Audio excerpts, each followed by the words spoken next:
한번 읽어볼까요? 시작. 이 백성은 내가 나를 위하여 지으나니 나를 찬송하게 하려 함이니라. 아멘.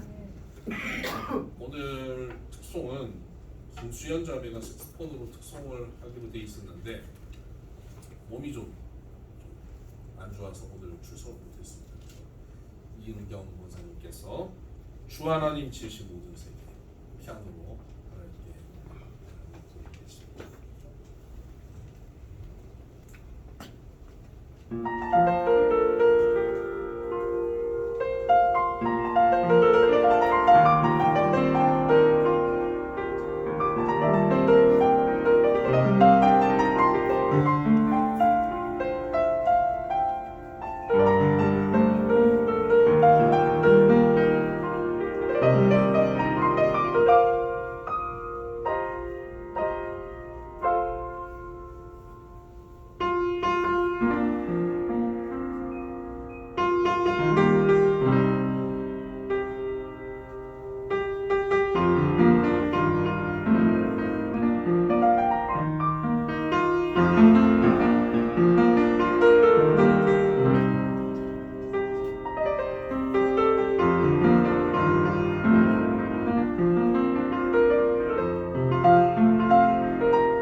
감사합니다.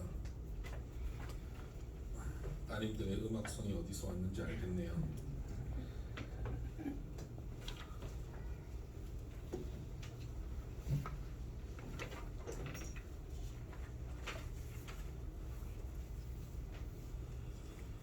오늘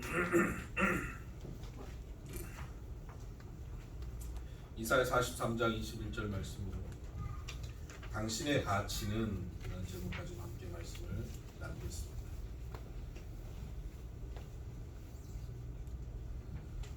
스포츠 스타들의 연봉이 유명한 사람들은 우리가 상상할 수 없을 만큼 높죠. 우리가 다 사랑하는 우리나라의 대표적인 스포츠 스타 손흥민, 이 선수는 연봉이 165억이래요. 와, 어마어마하지 않습니까? 근데 이 친구보다 더 못하는 친구가 같은 토트넘에 있는데 연봉이 330억이에요. 그거 보니까 연봉이 좀 손흥민이 좀 적게 받는다 이런 생각이 좀 들어요. 연봉은 요즘 그 사람의 가치를 말한다고 생각합니다. 그래서 저 사람은 100억짜리 연봉을 받는 사람이야. 저 사람은 10억 연봉을 받는 사람이야. 그 사람은 그 가치로 매겨지는 경우도 있습니다. 연봉이 곧 그 사람의 가치일까요? 그럼 여러분의 가치는 어떻습니까? 사람들은 연봉을 그 사람의 가치라고 생각하고 살기 때문에 돈을 많이 버는 사람이거나 돈을 많이 벌지 못하는 사람이거나 다 돈으로 사람의 가치를 매기려는 경향이 있습니다. 이것이 우리 사회에 아주 팽배해 있습니다. 팽배해 있는 것을 단적으로 볼 수 있는 예가 아이를 키우는 엄마들이 뭐라고 생각하냐면 난 아무것도 안 해요. 애만 봐요. 나는 아무 일도 안 해요. 이런 얘기를 해요. 그러면서 스스로 자존감이 굉장히 낮아지는 경우들을 봅니다. 여러분, 아이를 키운다는 것은 그 누구도 할 수 없는 고귀하고 존귀한 일입니다. 더군다나 인구 절벽에 있는 우리 대한민국의 현실 속에서 아이 키우는 일만큼 귀하고 중요한 일이 어디 있겠습니까? 그런데 돈이 모든 가치의 척도가 되어버린 사회이기 때문에 아이 키울 때 돈이 나오지 않으니까, 정부에서 조금 나오긴 하지만 돈이 나오지 않고 돈을 벌지 못하니까 가치 없다고 생각하는 겁니다. 돈을 못 벌면 사람들은 나는 쓸모없다라고 생각하고요. 가치 없는 인생이라고 생각합니다. 여러분, 사람의 가치가 돈으로 매겨야 하는 겁니까? 사람의 가치는 돈에 있는 겁니까? 사람은 무엇으로 그 가치를 측량할 수 있습니까? 여러분, 어떤 것의 가치, 어떤 대상의 가치를 우리는 무엇으로 측량하죠? 만약 우리가 아주 최신형 냉장고를 구입했다고 하십시다. 요즘 최신형 냉장고가 어느 정도 발달했는지 제가 정확하게 알지 못합니다만 뭐 터치 스크린은 기본이겠죠. 터치 스크린이 있고 터치 스크린으로 뭐 TV도 볼 수 있고 뭐 유튜브도 보고 현관 벨과 연결되기도 하고 전화도 받을 수 있겠죠. 물론 AI로 대화하면서 그 모든 것이 이루어지겠죠. 뿐만 아니라 냉장고 내에 넣는 그 식료품을 사진을 찍으면 이것의 제조 연월일 그리고 냉장고에 넣었던 시간 다 입력이 돼서 어떤 식료품은 냉장 상태가 어떻다, 언제부터 며칠 동안 냉장되었다, 이런 것들 알 수 있는 정보도 나옵니다. 이것까지는 지금까지 개발된 현재 냉장고의 모습이고요. 제 상상력을 더 동원하면, 그렇다면 오늘 요리를 뭘 할까 그러면 냉장고가 제가 보관하고 있는 재료 중에는 이런 재료가 있는데 이런 재료를 가지고 이런 요리를 하면 어떨까요? 그럼 그 요리에 대한 백종원의 레시피가 영상으로 뜨고 말이죠. 그러면 이런 냉장고를 만약에 구입한다면 이거 얼마나 가치 있는 냉장고? 아마 현재 나와 있는 냉장고 중에는 베스트일 겁니다. 제일 좋은 냉장고죠. 그런데 여러분, 그렇게 많은 그 서비스를 할 수 있는 역량을 갖춘 냉장고인데 그럼에도 불구하고 냉장이 잘 안 된다고 해요. 냉동이 잘 안 돼서 물이 계속 뚝뚝뚝뚝 떨어지면 그 냉장고는 굉장히 많은 역할을 할 수 있지만 그 냉장고는 가치 없는 냉장고입니다. 괜히 그 자리에 자리만 차지합니다. 이거는 처리하기 어려운 쓰레기가 되어버리는 겁니다. 그 냉장고의 존재의 목적에 부합하지 않고 부가적인 능력이 아무리 많아도 목적에 부합하지 않고 존재한다면 그 존재는 가치를 상실한 것입니다. 어떤 것의 존재 가치는 그 존재의 목적에 맞아야만 가치가 있는 것입니다. 자, 이제 냉장고의 존재의 목적을 잃어버리면 냉장고의 가치는 상실되는 것처럼 우리 사람을 보십시다. 사람의 존재의 목적이 무엇이냐? 이 존재의 목적에 맞게 우리가 살고 있어야 우리의 존재의 가치가 있는 것 아니겠습니까? 아무리 운동을 잘하고 아무리 돈을 많이 벌고 아무리 명예를 가지고 권력을 가진다 할지라도 그 사람의 존재의 목적에 맞는 삶을 사느냐 아니냐로 그 사람의 가치가 매겨져야 되는 것입니다. 그러면 우리의 존재의 목적은 뭡니까? 여러분, 우리가 사는 목적이 뭡니까? 어떤 것의 존재의 목적은요, 그것을 존재케 한 사람이 부여한 겁니다. 마이크의 존재의 목적은 마이크 스스로가 나는 이런 존재의 목적을 가지고 있어. 나는 생긴 게 멋있잖아. 멋있는 것이 나의 존재의 목적이야. 라고 아무리 떠들어대도 마이크를 만든 사람이 너는 소리를 증폭시켜서 나가게 하는 것이 존재의 목적이야 라고 부여한다면 이 존재의 목적은 거기에 있는 겁니다. 그것을 만든 사람이 그에게 부여하는 것이지 그 스스로 존재의 목적을 찾아가는 게 아니에요. 사람의 존재의 목적, 우리의 존재의 목적은 내 목적, 내 삶의 목적이 뭘까? 나는 무엇 때문에 살까? 뭘 하고 살아야 될까? 를 나 스스로 고민하여 찾아내는 것이 아니라는 겁니다. 우리의 존재의 목적은 내가 부여하는 것이 아니라 나를 창조하신 하나님이 부여하여 주시는 겁니다. 아멘. 여러분, 하나님이 우리의 존재를 이 땅에 존재케 하시고 존재하게 하시면서 목적을 부여하셨는데 그 목적대로 살 때 우리는 존재의 가치가 있는 겁니다. 우리가 참으로 가치 있는 인생이 되려면 하나님이 부여하신 존재의 목적이 무엇인지를 알아야 된다는 것이죠. 그럼 하나님이 우리에게 부여하신 존재의 목적, 내 삶의 목적은 뭘까요? 그것이 바로 오늘 읽은 본문에 있습니다. 이사야 43장 21절, 이 백성은 내가 나를 위하여 지었나니 나를 찬송하게 하려 함이니라. 우리를 지으신 목적은 하나님을 위해 지으셨는데 하나님을 찬송하게 하려고 지었구나. 존재의 목적은 하나님을 찬송하는 데 있습니다. 찬송한다는 것은 하나님을 높여드리는 것입니다. 하나님께서 우리에게 베풀어 주신 하나님의 은혜와 구원의 역사, 하나님의 선하심과 긍휼하심을 바라보며 그 하나님에 대해서 우리가 탄성을 지르는 겁니다. 감탄을 하는 겁니다. 우리 오늘 찬양 부르기도 했고 특성으로 듣기도 했지만 주 하나님 지으신 모든 세계, 이 세계를 바라보면서 와, 하나님 지으신 모든 세계가 너무 아름답습니다 라고 감탄하는 것, 이것이 하나님께 드리는 찬송입니다.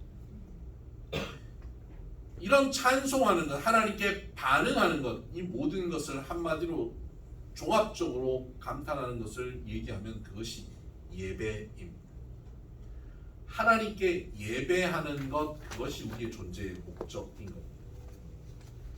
우리는 예배하는 사람일 때 우리의 존재가 가치 있습니다.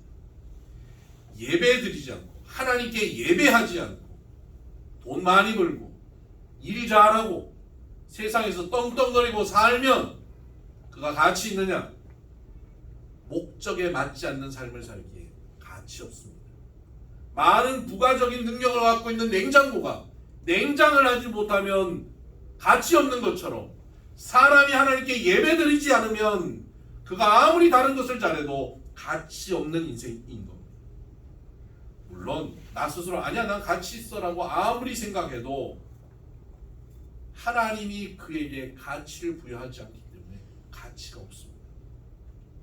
하나님이 가치를 부여하지 않아도 나는 이걸로 만족하고 살 거야 라고 생각하고 그 부가적인 삶을 가지고 예배를 잃어버린 상태에서 예배를 드리지 않고 하나님 앞에 예배를 모르는 상태에서 부가적인 삶을, 돈을, 이 세상의 행복을, 이 세상의 건강을, 이 세상의 만족을 추구하고 살아가면 거기에 가치로 충분히 만족할까요? 그렇지 못합니다. 이 세상에 수많은 부자들이, 황제들이 의미 없이 허무하게 인생을 마무리하는 것을 보지 않습니다. 그저께도 세상을 뒤흔들었던 권력자의 그 초라한 죽음을 우리는 보았습니다.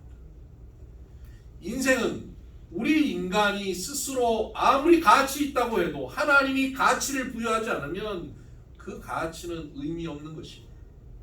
예배하는 삶을 가질 때 우리의 인생은 참으로 가치 있습니다. 여러분, 예배하는 삶으로 가치 있는 인생 되기를 바랍니다. 그런데 성도들이 이런 얘기를 하시는 분들이 계세요. 예배 좋죠. 그래서 저는 늘 예배하는 삶을 삽니다. 저는 날마다 하나님께 찬양하고 모든 것을 하나님께 예배하면서 하나님 인정하고 살아가죠. 이게 저희 예배의 삶입니다. 맞습니다. 날마다의 삶이 예배여야 합니다. 그런데 여러분, 날마다 삶이 예배이려면요, 일주일에 한 번, 주일날 교회 나와서 예배하는 삶이 출발점이 돼야 합니다. 주일 성수, 주일을 거룩하게 지키는 삶이 한 주간을 예배적 삶으로 살게 하는 출발점입니다. 주일을 지키는 것, 그것을 안식일 지키는 것과 동일하게 여기는 경우들이 있습니다. 사실 10계명의 안식일 거룩히 지키라고 말씀하셨죠. 근데 안식일이 주일은 아닙니다. 날짜 자체가 다릅니다. 안식일은 금요일 저녁부터 토요일 오후까지가 안식일이죠. 주일은 그 다음 날, 이 토요일이 지난 그 다음 이 일요일 아침부터가 주일이죠. 주일은 주님의 날입니다. 예수님께서 부활하신 날을 기념하여 주일 예배로 드리는 것인데요. 안식일을 지켜야 된다라는 차원에서 주일을 지키면 율법적으로 흐를 가능성이 있습니다. 그러나 주일은 안식일과는 다르지만 안식일을 거룩히 지키듯 주일도 지켜야 합니다. 그것이 우리에게 유익하기 때문입니다.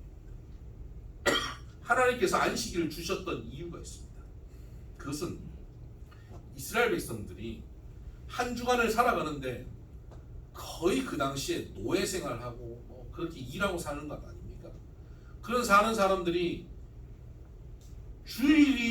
안식일이 유일하게 쉬는 날이에요. 요즘 우리 휴일도 많고 휴가도 있고 그렇지만 안식일이 없으면 과거에는 그냥 365일 아니 1년이라는 개념도 없고요. 그냥 흘러가는 거예요. 매일매일이 눈 뜨면 일해야 돼요. 해지면 쉬는 것이고 그냥 그렇게 일하던 사람이 쉬는 시간을 가지고 그 쉬는 시간을 온전히 하나님께 예배하면서 내 삶의 주인은 하나님이시구나. 내가 열심히 일해서 모아놓은 곡식이 내 삶의 주인이 아니고 내가 추구해가 모는 이 돈이 내 삶의 주인이 아니라 안식일을 쉬면서 하나님이 내 삶의 주인이다. 이날 쉬어도 살 수 있구나. 저 사람은 쉬지 않고 일을 하는데도 제대로 살지 못하지만 나는 이날 쉬어도 하나님이 살 수 있게 해주시는구나 하는 것을 깨닫는 거예요. 이것이 이제 신약으로 넘어오면서 안식일을 지키는 것이 아니라 주님께서 부활하신 아침, 주일 아침을 지키면서 예배하기 시작한 겁니다. 그래서 우리는 일주일에 한 번 내 인생의 주인이 주님이심을 확인하고 주님께서 내 삶의 주관자임을 고백하는 예배를 모여서 드리는 거예요. 일주일 내내 우리는 예배 드린다라고 하는 사람들이 주일 예배를 드리지 않으면 어떤 일이 벌어지냐면 예배 드린다 말만 하고 온전히 내 삶의 주인을 주님으로 여기지 않고 사는 삶이 돼요. 사실은 예배를 온전히 드리지 않는 삶이 되는 것이죠. 어떨 때는 컨디션 좋을 때는 날마다 주님 찬양하고 할렐루야 하는데 컨디션이 좀 나빠지고 환경이 좀 힘들어지면요, 불평과 원망과 영적인 침체만 그를 사로잡아버려요. 그래서 주일마다 어떻게든 눈 뜨면 주일마다 교회를 와서 예배를 드리는 사람은 컨디션이 좀 안 좋아도 여건이 안 좋아도 환경이 좀 안 좋아도 그날 예배를 오는 거예요. 오면 찬양, 기도, 말씀을 통해서 근심하고 왔는데 예배 드리고 나면 얼굴이 환해져요. 예배 드리고 나면 나는 문제가 투성인데도 여유가 생기는 거예요. 살 수 있는 길이 생기는 거예요. 그래서 여러분, 예배라고 하는 것이 내가 날마다 예배 드린다라고 하는 생각도 중요하지만 예배라고 하는 시스템, 일주일에 한 번 주일날 교회 가서 예배 드린다는 시스템, 예수님은 이것을 습관을 쫓아라고 말씀하시는데 시스템 속에 우리가 들어가는 것이 굉장히 중요합니다. 주일은 무조건 눈 뜨는 교회 오는 겁니다. 주일은 예배 와서 예배 드리는 거예요. 아휴, 오늘 날씨가 좋으니까 교회 가볼까? 그런 사람은 날씨가 안 좋으면 교회 안 올 거니까요. 오늘은 컨디션이 좋으니까 오늘 가서 예배를 드려야지. 안 됩니다. 컨디션 나쁠 때 안 오실 거잖아요. 우리는 늘 이래도 저래도 주일에는 교회 나오는 것이다. 주일은 교회 와서 예배 드리는 것이다. 이 시스템 속에 있어야 됩니다. 그럴 때 교회 오기 정말 싫은 날이 있어요. 어떤 날입니까? 너무 피곤하고 밖에 비까지 오는 날. 근데 교회 갔는데 지난주에 나한테 화장이 왜 그래요? 라고 한 그 여자가 있거든요. 짜증나요. 그래서 교회 가기 싫은 거예요. 마침 TV를 켜니까 잘생긴 목사님이 설교를 하고 있어요. 집에서 예배 드리지 뭐. 그러고 뭉개버립니다. 그러면 잘생긴 목사님보다 채널 돌려보니까 잘생긴 임영웅이 나와서 노래를 하는 게 더 멋진 거예요. 그래서 예배를 드리지 않고 다른 곳에 빠져들기 시작합니다. 그렇게 우리의 예배는 무너지고 우리의 신앙은 무너지고 하나님 관계는 끊어지고 우리는 결국 가치를 잃어버리는 인생이 되고 가는 겁니다. 여러분, 예배 나오는 거, 일주일에 한 번 예배 나오는 건 습관이 돼야 됩니다. 언제든지 나와야 합니다. 모든 것의 컨디션을 주일날 교회 오는 것을 맞춰야 됩니다. 어떤 분은 저한테 그러죠. 한 달에 한 번은 나오겠습니다. 일주일에 한 번 나오세요. 한 달에 한 번 나와도 여러분의 신앙 컨디션을 지킬 수 있는 능력 여러분에게 있습니까? 하나님이 일주일에 한 번 모여서 예배하라고 우리의 컨디션을 제일 잘 아시는 하나님이 정하셨어요. 거기에 맞추어서 우리가 신앙생활을 해야 합니다. 일주일에 한 번은 반드시 나오셔서 예배 드려요. 예배는 혼자 드리는 것이 아니라 모여서 함께 하는 겁니다. TV 앞에 혼자 앉아 있는 것이 아니라 모여서 함께 할 때 은혜가 충만합니다. 여러분, 함께 모여서 예배할 때 얼마나 놀라운 일이 벌어지는지 제가 잠깐 설명해 드리겠습니다. 마태복음 18장 19절을 보면 진실로 다시 너희에게 이르노니 너희 중에 두 사람이 땅에서 합심하여 무엇인지 구하면 하늘에 계신 내 아버지께서 그들을 위하여 이루게 하시리라. 기도를 해도요, 모여서 합심하여 기도. 두 사람이 함께 합심하는 것이 교회예요. 우리가 주님 안에서 함께 합심하여 모일 때 교회가 되고, 이렇게 모이는 이 교회가 합심하여 기도할 때 너희가 기도하는 것은 무엇이든지 하늘에 계신 아버지께서 이루게 하신다라고 말씀하고 있습니다. 합심기도, 교회가 예배로 모여 함께 기도하는 능력이 이렇게 강력한 것입니다. 그 윗구절에 보면 무엇이든지 너희가 땅에서 매면 하늘에서도 매일 것이고 땅에서 풀면 하늘에서도 풀릴 것이다 라고 천국의 열쇠를 주셨다는 거예요. 누구에게? 교회 공동체에게요. 나 혼자 따로 예배 드릴 때가 아니라 함께 모여드리는 교회 공동체의 기도를 하나님께서 강력하게 응답하신다는 것입니다. 두세 사람이 내 이름으로 모인 곳에 나도 그들 중에 있다라고 예수님께서 약속하셨습니다. 나 혼자가 아니라, 나 혼자 예배 드리는 것이 아니라 우리가 함께 모여 예배하는 이 예배 공동체가 이렇게 위대한 공동체입니다. 그래서 여러분, 대표 기도하실 때 그 기도가 얼마나 강력한 기도인지 몰라요. 이따가 제가 설교 끝나고 여러분 말씀 붙잡고 여러분 같이 여러분의 목소리를 함께 기도하자고 하잖아요. 그 기도가 그냥 시간을 때우는 기도가 돼서는 안 되는 거고, 그 시간 우리의 기도는 하늘 문을 여는 기도예요.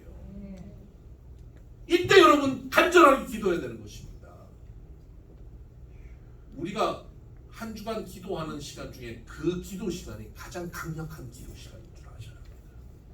이 시간 기도할 때 하나님께서 응답하여 주시는 겁니다. 믿으십니까? 네. 또한 예배 시간 우리 찬양하잖아요. 함께 찬양하는 것이 얼마나 놀라운 일이 있는지 모릅니다. 찬양을 할 때 그냥 흘려보내면 안 됩니다. 어떤 분은 찬양할 때 내가 오늘 찬양할 기분이 아니라 그래요. 그래요. 세상 노래는요 기분에 따라서 바뀌어요. 기분 좋을 때는 닐리디아도 하다가 기분 좀 나쁘면 슬픔에 잠긴 노래들 듣고 또 분위기가 굉장히 좋으면 이렇게 클래식도 들으면서 분위기도 좀 높여보고 그러는데, 찬양은 그렇지 않습니다. 찬양은 내 감정을 반영시키는 것이 아니에요. 찬양은 하나님께 영광을 드리는 것이고 하나님이 그 찬양 가운데 임재하시는 거예요. 내 감정이 바닥을 칠 때라도 하나님을 찬양하기 시작하면 하나님이 임하시고 하나님의 영광이 나를 압도해버립니다. 그러면 내 감정이 과거에 침울하고 지쳐있다 할지라도 하나님의 영광으로, 하나님 주신 평안으로, 하나님 기쁨으로 충만해져 버립니다. 내 감정은 그 이후에 달라져 버립니다. 찬양이 우리의 인생을 이끌어가 버립니다. 또 찬양을 5절짜리를 골라가지고 후렴을 반복하고 지긋지긋하게, 그럼 여러분 지긋지긋한 인생에 머물러 버려요. 그러나 내 감정이 동하지 않고 나는 오늘 피곤하고 지쳐 있는데 그 찬양에 적극적으로 참여해서 찬양을 하고 하나님께 영광을 돌리면 하나님의 그 영광스러움, 하나님의 기쁨과 평안이 여러분을 사로잡고 여러분을 압도해버립니다. 여러분의 우울한 감정을, 여러분의 지친 감정을, 여러분의 낙심된 마음을 누가 바꿀 수 있습니까? 하나님 앞에 찬양하고 우리가 예배로 모여서 찬양할 때 그 모든 감정이 사라져버려요. 우리를 붙잡고 있던 것, 어둠의 권세가 떠나버립니다. 경험해 보신 분들은 아십니다. 바울과 실라가 빌립보 지역에서 말씀을 증거합니다. 하나님의 명령을 따라서 그들이 그곳에 가서 순종하면서 그 사역을 감당했습니다. 그런데 그 일로 인해서 그들이 매맞고 감옥에 들어갑니다. 여러분, 그 감옥 속에서 매맞고 감옥에 들어가 있을 때 그 신세가 얼마나 처량하겠습니까? 내가 나 잘 되자고 한 일도 아닙니다. 하나님 위해서 하다가 이게 뭔 일입니까? 하나님 앞에 얼마나 억울하겠어요. 원망이 되겠어요. 짜증나겠어요. 씩씩거리면서 말이죠. 나 밥 안 먹어! 그러면서 하나님 알아서 하세요. 그럼 지만 고생이에요. 지만 배고프고 지만 고생이에요. 근데 바울과 실라는 그러지 않았어요. 거기서 찬양하기로 결정합니다. 그 우울하고 침울하고 답답한 그 상황에 찬양하겠다고 결정한 바울과 실라, 그들이 찬양합니다. 찬양을 하는데요, 옥문이 열려버려요. 그들을 붙잡고 있던 착고가 다 풀려버립니다. 할렐루야. 찬양을 하는데 옥문이 열려버려요. 그런데 여러분, 더 놀라운 건 뭔지 아십니까? 바울과 실라가 옥문이 열렸다고 열렸다 가자 그러고 도망 나가지 않아요. 그냥 그대로 있어요. 그 감옥을 지키던 간수가 다 도망갔구나 그러고 스스로 자결하려고 할 때 우리 다 여기 있으니까 죽지 말아요. 그때 간수가 감동받아서 예수 믿지 않습니까? 그 가정이 구원받는 역사가 일어납니다. 여러분, 여기서 의문이 하나 생깁니다. 바울과 실라가 그 감옥에서 나가지도 않을 건데 하나님은 왜 옥문을 열어주셨을까요? 뭐 하려고 열어주셨을까요? 그 문 점검하셨습니까? 나가지도 않을 건데요. 내가 너와 함께한다 하는 것을 보여주신 겁니다. 찬양 가운데 옥문이 열린다는 걸 보여주신 겁니다. 야, 감옥 아무것도 아니다. 너를 가둬두지 못한다. 감옥에 있다고 지쳐있을 필요 없다. 낙심할 필요 없다. 야, 돈 좀 없다고 낙심할 필요 없다. 건강 좀 잃었다고 낙심할 필요 없다. 너 억울한 상황에 놓였다고 너 지칠 필요 없다. 찬양 가운데 내가 너와 함께한다. 하나님이 말씀하시고 하나님께서 깨닫게 하시고 하나님께서 경험시켜 버리시면요, 이 상황을 내가 벗어나야지가 아니에요. 그 상황 속에서 하나님과 함께함으로 참 평안을 누려버립니다.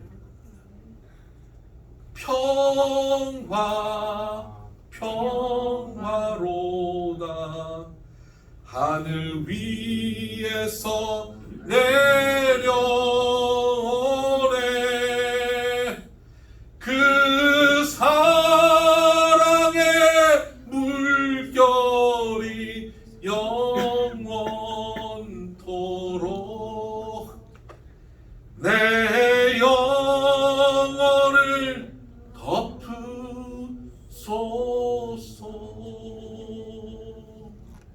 여러분, 이 고백은 제 인생에 가장 지치고 피곤하고 바닥일 때 이 찬양을 하면서 하나님께서 위로부터 평화를 내려주시는 것을 체험해본 고백이에요. 여러분은 안 그러십니까? 여러분은 여러분 찬양 가운데 하나님이 함께 하신 것을 경험하지 못하셨습니까? 찬양하는 가운데 여러분을 옥죄고 있는 옥문이 열릴 겁니다. 여러분의 인생을 붙잡고 있는 옥문이 열릴 거예요. 우리가 함께 예배하면서 이 자리에 모여서 찬양할 때 그런 우리를 붙잡는 그 어둠의 권세가 떠나가는 역사가 있을 것입니다. 또한 우리가 함께 예배할 때 또 중요한 것은 말씀입니다. 예배 중에 말씀이 선포됩니다. 말씀을 듣고 여러분이 아멘하고 순종합니다. 이것이 그냥 목사는 말하고 성도는 아멘하고 그냥 다 교회가 다 그러지, 이렇게 생각할 일이 아니에요. 여러분, 여기 선포되는 말씀은 하나님의 말씀으로 우리가 받는 거예요. 하나님의 말씀은 어떻습니까? 모든 것을 존재케 합니다. 천지를 창조하실 때 하나님 뭐로 창조하셨냐면 말씀으로 창조하셨습니다. 빛이 있으라 그러면 빛이 있는 거예요. 캄캄한 가운데 밝음이 생겨버립니다. 그래서 성경은 우리에게 말씀합니다. 없는 중에 있는 것 같이 부르시는 하나님이라고 말씀합니다. 현상은 없어요. 그런데 하나님이 있다라고 불러주시면 있는 거예요. 여러분, 지금 여러분 앞에 없어서 괴롭습니까? 여러분 앞에서 부족해서 여러분 괴롭습니까? 하나님께서 괜찮다 그러면 괜찮은 겁니다. 하나님께서 주신다 그러면 되는 거예요. 하나님께서 내가 너와 함께 한다 그러면 되는 겁니다. 하나님께서 말씀하여 주십니다. 저도 그런 좀 많습니다. 돈이 없어가지고 하나님 앞에, 하나님 돈이 없습니다. 물질을 주세요. 애들 데리고 중국에 선교 여행 가야 되는데 하나님 예약은 다 해놨는데 비행기표 돈을 내야 되는데 돈이 없습니다. 새벽 기도 나와서 애들이 청년들이랑 돈 좀 주세요. 돈 좀 줘보라고요. 아니면 돈 좀 주세요. 돈 좀 주세요. 기도를 이것밖에 안 했어요. 사람들이 난 돌았는 줄 알았어요. 돈 좀 주세요. 근데 하나님께서 돈 좀 달라고 그럴 때 하나님께서 뭐라 그러신지 아세요? 내가 너와 함께한다. 함께한다 말고 돈 말이에요. 돈. 속 터지는 일이죠. 당장 내일 얼마를 내야 되는데 하나님 앞에 기도하면 하나님은 현찰을 주지 않고 말씀을 주세요. 근데 여러분, 그 말씀에 아멘하면 그 다음 없는 중에 있는 것 같이 불러내신 하나님의 역사가 일어나요. 하나님은 그 역사를 이루시는 하나님이십니다. 문제는 말씀은 있는데 우리가 아멘이 없었습니다. 순종하지 않기 때문에 말씀이 열매 맺지 못하는 거예요. 예수님께서 말씀은 하나님 나라의 씨라고 말씀하셨어요. 말씀을 곳곳에 뿌렸는데 길가에 뿌려진 말씀, 그 돌밭에 뿌려진 말씀, 가시밭에 뿌려진 말씀은 자라나지 못하고 열매 맺지 못한다는 거예요. 그런데 옥토 같은 마음밭에 뿌려진 말씀, 그 마음밭에 뿌려진 말씀은 자라나서 30배, 60배, 100배 열매를 맺게 된다는 겁니다. 여러분, 하나님의 말씀이 오늘 우리 가운데 뿌려져서 말씀이 그 말씀의 능력이 나타나려면 우리가 옥토같이 그 말씀에 아멘하고 의심하지 말고 그 말씀의 인생을 걸어버려야 돼요. 우리는 눈에 보이는 현실만 잡고 그 증거만 잡고 붙잡고 가려고 하는 거예요. 그런데 세상을 움직이는 것은 내 손에 붙잡히고 내 눈에 보이고 내가 아는 증거로 되지 않아요. 하나님의 말씀으로 되는 거예요. 왜? 세상이 말씀으로 창조됐기 때문에 그렇습니다. 그 말씀에 아멘할 때 놀라운 일이 벌어집니다. 바울이 에베소 지역에서 목회할 때입니다. 그 지역은 말씀의 분위기가 났어요. 말씀을 얼마나 사모하는지 두란노 서원이라고 하는 것을 얻어서 거기서 2년 동안 날마다 말씀을 강론하는데 그 지역 대부분의 사람이 와서 그 말씀을 듣는 거예요. 일주일에 한 번이 아니라 날마다 말씀을 들었어요. 마치 우리 같지 않습니까? 우리가 매일 아침 말씀을 밴드를 통해 듣잖아요. 이런 것이 보통 일이 아니라고요. 날마다 말씀을 강론하는데 성경에 어떻게 기록됐냐면 하나님께서 놀라운 능력이 나타나게 하셨다. 요즘 그 번역된 개역 개정에는 놀라운 능력 이렇게 나오는데 이거보다 과거의 개역 성경의 번역이 더 맛깔나게 번역되어 있어요. 희한한 능이 있게 하셨다. 말씀을 함께 합심하여 듣는 그 공동체에 희한한 능력이 나타나는 거예요. 바울의 손수건을 가져다가 앞치마를 가져다가 귀신 들린 자에 올리니까 귀신이 떠나고 병든 자가 고침을 받는 역사가 일어나는 거예요. 바울이 직접 가서 손대고 기도도 안 해도. 여러분, 말씀을 듣는 공동체에는 희한한 능력이 나타나는 줄 믿습니다. 우리 비송 공동체가 모여서 예배하면서 말씀에 집중하고 아멘할 때 희한한 능력이 여러분 삶 가운데 나타날 것입니다. 아멘. 그리고는 그 사도행전 19장 20절 이하에 이렇게 되어 있습니다. 말씀이 힘이 있어 흥왕하여 세력을 얻으리라. 말씀이 힘이 있어 흥왕하다는 것은 점점 자란다는 거예요. 말씀이 자라난다니까요. 하나님의 말씀이 오늘 이렇게 선포된 말씀이 여러분 안에서 점점 자라나는 거예요. 자라나서 어떻게 됩니까? 열매 맺는 거예요. 풍성하게 열매 맺는 겁니다.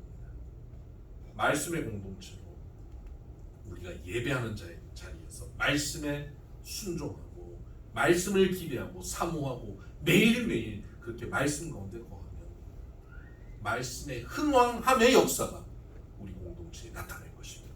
아멘. 기도와 찬양과 말씀이 있는 이 예배자의 자리, 우리 존재의 원래의 목적대로 우리가 살아갈 때 참으로 가치 있는 인생을 살게 될 것입니다. 아멘. 기도하십시다. 하나님 아버지 감사합니다. 참 가치가 무엇인지를 알지 못하고 살아왔습니다. 하나님께서 우리에게 부여하신 존재의 목적대로 예배드리는 자가 참으로 가치 있는 삶임을 깨닫습니다. 하나님, 우리가 매주일 이 자리에 모여 예배하는 예배에 최선을 다하는 예배자가 되게 하여 주시옵소서. 우리 예배에 하나님 임재하여 주셔서 우리 기도 가운데 약속하신 대로 하늘 문이 열리게 하여 주시고 찬양 가운데 임재하셔서 함께 하심을 누리게 하여 주시고 말씀 가운데 희한한 능력이 나타나 어둠의 권세가 떠나가고 승리하는 삶, 열매 맺는 삶이 되게 하여 주시옵소서. 아멘. 예수님 이름으로 기도드립니다. 아멘. 아멘. 찬송가 9장 함께 찬양합니다.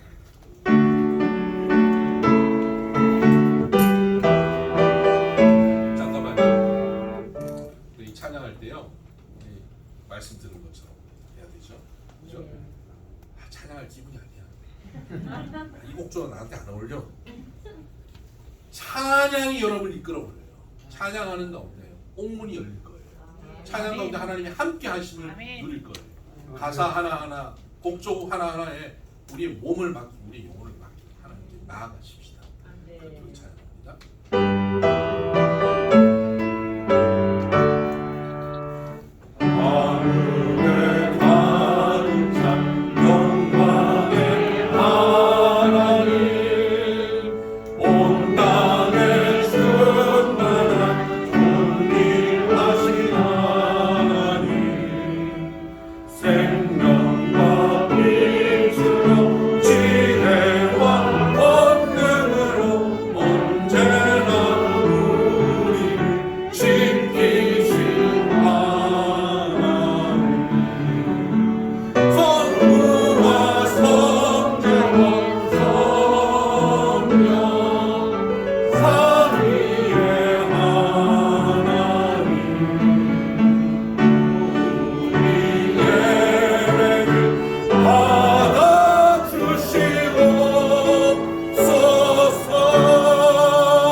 기도할 때 하늘 문이 열립니다.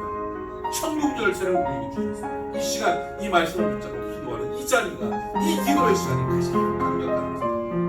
우리 같이 한번 기도하십시오. 우리 삶의 여러 가지 문제들 주님 가지고 왔습니다. 주님 풀어주시옵소서. 응답하시옵소서. 나와 함께 하심을 맛보며 누리게 하여 주옵소서. 옥문이 열리게 하여 주옵소서. 우리 같이 한번 기도합니다. 기도하십시다. 하나님 아버지, 온전히 주님 앞에 나왔습니다. 온전한 주님, 우리에게 답답한 상황을 해결할 수 있는 풀 수 없는 문제들이 있다. 주님 온전히 붙잡고 의지하며 주님 앞에 나옵니다. 주님 합심하여 기도하는 기도를 주님 반드시 응답하신다 하셨어. 주여 이 응답을 우리가 기대합니다. 소망합니다. 주님 말씀해 주시는 대로 우리가 아멘하며 나아가오니 말씀이 응답하여 세력이 점점 자라나게 하여 주시고 열매 맺는 삶이 되게 주님 도와주시옵소서. 답답하고 힘겨운 우리의 삶 가운데 우리가 모여 찬양할 때에 주여 옥문이 열리게 하시고 우리의 발목을 붙잡는 모든 것으로부터 벗어날 수 있도록 우리의 창구가 열리게 하여 주시옵소서. 하나님을 바라보며 하나님 앞에 나가 예배자로서의 우리의 존재의 목적이 회복되어지게 하여 주시고 존재의 목적이 회복된 이들이 가장 가치 있는 인생을 사는 허무함이 없는 인생, 참으로 의미 없는 나날이 될 수 있도록 주여 도와주시옵소서. 우리 예배를 늘 받아주시옵소서.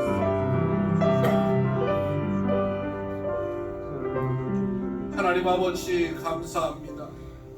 우리의 간절한 기도, 눈물의 기도, 합심하여 드리는 기도를 주여 들어주시옵소서.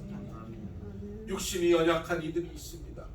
우리 천세은간사 정경호 집사님, 장기호 집사님, 이희석 집사님, 육신이 연약한 이들을 주님 붙잡으시고 깨끗이 치료하시고 회복시켜 주시옵소서. 하나님 아버지여, 삶의 여러 가지 어려움들을 갖고 있는 이들이 있습니다. 세계의 경기가 어려워짐으로 하는 모든 일들이 힘겨워지고 있습니다. 하나님 물질의 고통을 받고 있습니다. 사업의 어려움들이 있습니다. 하나님 앞에 엎드려 구하오니 주여 하늘 문을 열어주시옵소서. 우리가 손대고 하는 일들마다 주께서 친히 만져주셔서 잘 되게 하여 주시옵소서. 하나님 물질에 목숨 걸지 않게 하여 주시고 예배에 목숨 거는 우리들이 되게 하여 주시네. 하나님 앞에 예배하는 자들이 하나님 앞에 참 인생의 목적을 발견하게 하여 주시고 그 목적 안에서 참으로 가치 있는 삶을 살게 하여 주시옵소서. 날마다 허망한 삶이 아니라 의미 있고 가치 있는 날마다의 삶이 되도록 주님 은혜 베풀어 주시옵소서. 가정마다 천국 되게 하여 주옵소서. 우리의 자녀들이 복되게 하여 주시고 거룩한 하나님의 사람들로 자라나게 하여 주옵소서.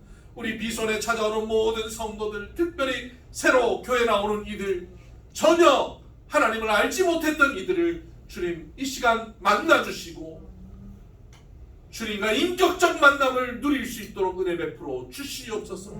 천국 백성 되게 하여 주시옵소서. 우리 비손교회 날로 부흥케 하여 주시고 성령 충만한 교회, 은혜로운 교회, 예배가 살아있는 교회 되게 하시고 예배 드릴 때마다 하늘 문이 열리며 하나님과 뜨거운 만남이 있는 예배가 되게 하여 주시옵소서. 죽어가는 영혼들 살려내게 하여 주시고 이 자리에 3년만 하여도 하나님의 영광 가운데 그 영광 가운데 그 기쁨 가운데 그 평안 가운데 거할 수 있는 예배자들이 되게 하여 주시옵소서. 하나님 필레오 기독국제학교를 축복합니다. 우리 권 목사님과 모든 교사들이 성령 충만하여 맡긴 아이들 잘 양육할 수 있는 행복한 학교 될 수 있도록 주여 은혜 베풀어 주옵소서. 이 나라의 민족을 주여 불쌍히 여겨 주시옵소서. 정치, 경제, 사회, 문화, 교육, 국방 모든 영역을 주님께서 붙잡아 주셔서 한치 흔들림도 없게 하여 주시고 하나님 아버지여 건강하고 아름다운 나라와 민족으로 설 수 있도록 주여 도와 주옵소서. 한국 교회가 주님 복음으로 무장된 교회들 되게 하여 주시고 세상과 타협하지 않게 하시고 예수의 보혈의 능력으로 사는 모든 성도들 되게 하여 주시고, 마지막 때 세계 선교를 마무리 짓는 민족으로 우리가 쓰임받게 하여 주옵소서. 또 한 주간 삶의 자리로 나아갑니다. 우리 홀로 가게 마시고 성령께서 함께 하여 주시고 말씀이 열매 맺어가는 우리 삶의 자리가 되게 하여 주시옵소서. 이제는 우리 주 예수 그리스도의 은혜와 하나님 아버지의 극진하신 사랑과 성령님의 감화 감동 교통 역사 충만하심이 하나님이 창조하신 목적대로 모여 예배하고 예배자로서의 인생의 가치를 회복하여서 기도할 때마다, 찬양할 때마다, 말씀을 들을 때마다 응답받고 하나님의 임재를 누리고 열매 맺는 삶을 살기를 소원하는 사랑하는 비손의 모든 믿음의 권속들과 이들의 삶의 길 위에 이들의 눈길, 손길, 발길, 마음이 닿는 곳곳마다 이제로부터 영원토록 함께 하시기를 간절히 축원하옵나이다. 아멘.